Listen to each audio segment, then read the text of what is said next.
পুত্রের কন্যা, পুত্রের কন্যা মানে কি? নাতি। পুত্রের কন্যা মানে কি? তুই বিয়ে করছে, তোর একটা পোলা আছে, পোলা মরে গেছে গা, জীবিত অবস্থায় পোলা মরে গেছে গা। পোলার পরে কি হইলো? তোর পোলার ঘরের একটা ছেলে আছে, মেয়ে আছে, এটা হলো পুত্রের কন্যা। এটা হলো কি? পুত্রের কন্যা। এখন প্রথমত কথা হলো পুত্রের কন্যা। পুত্রের কন্যা যদি কন্যা বাপের আগে যদি ছেলে মারা যায়, বাপের আগে যদি ছেলে মারা যায়, আমরা জানি যে বাপের আগে যদি ছেলে মারা যায় তাহলে ছেলের মেয়ের যে সন্তানের থেকে তারা সম্পত্তি পায় না, সম্পত্তি পায় না। পায় কথা বুঝো না। মনে করো রহিমের দুই ছেলে, কয় ছেলে? দুই ছেলে। দুই ছেলের মধ্যে খুব খেয়াল করে শুনবে কথাটা। রহিমের দুই ছেলে জায়েদ আর করিম, জায়েদ আর খালেদ। এখন বাবা জীবিত অবস্থায় দুজনে বিয়ে করছে, দুজনের ঘরে সন্তান আছে। অ্যাট দিস টাইম বাবা থাকা অবস্থায় প্রথম ছেলে মারা গেছে। প্রথম ছেলে মারা যাওয়ার পরে কিছুদিন পরে বাবা মারা গেছে। অর্থাৎ বাবা মারা যাওয়ার পরে কি প্রথম ছেলের সন্তানের কি হয়? দাদা হয়। সন্তানের দাদা হয় না?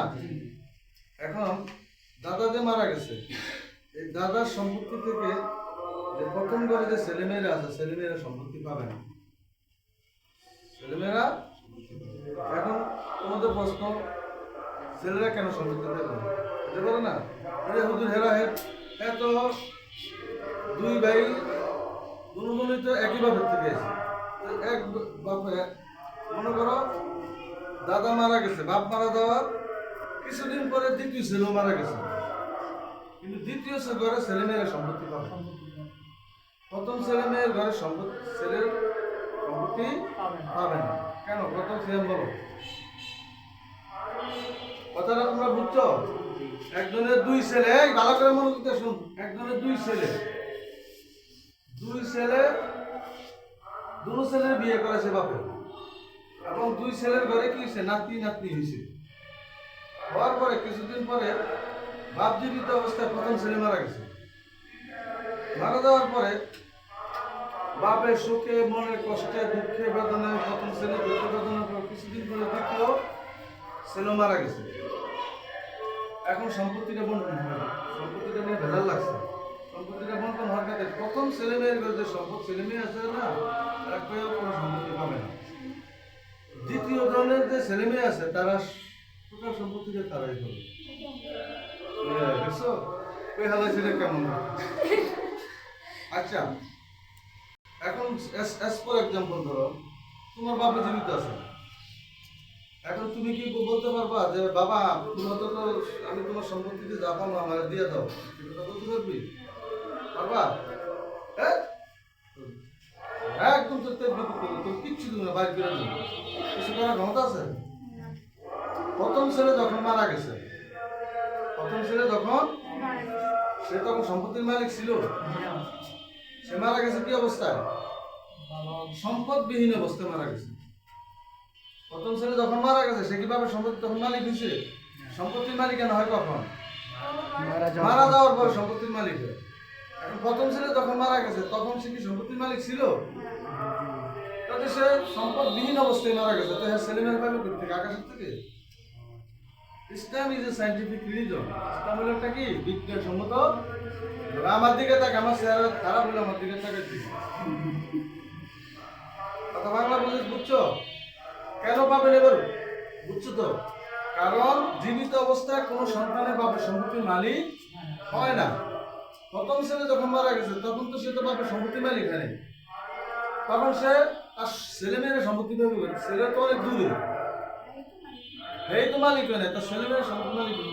ঠিক আছে, এখন মূল ব্যাপারটা হলো আমরা যেটা আজকে আলোচনা করবো যে পুত্রের কন্যা দাদার সম্পত্তি কখন পায়, কয় অবস্থায় পায়, কয় অবস্থায় পায়। ঠিক আছে, আচ্ছা আমার সাথে বলো।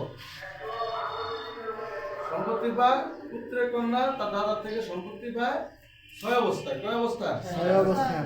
2 ভাগের 1, 3 ভাগের 2, 6 ভাগের 1। ঠিক আছে, তারপরে বঞ্চিত, তারপরে আশাবা, তারপরে